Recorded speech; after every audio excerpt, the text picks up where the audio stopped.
Here I have VIVO S1 PRIME, and today I'm going to show you how to edit photo to contact on this device. So first of all, you have to open your phone, then go to contacts, then select contact which you want to change photo, then tap edit account, then tap on a phone icon here, camera icon here to add a photo.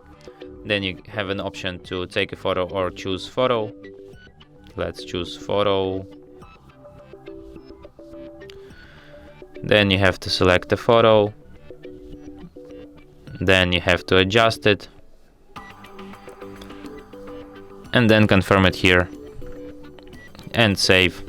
And the photo is edited.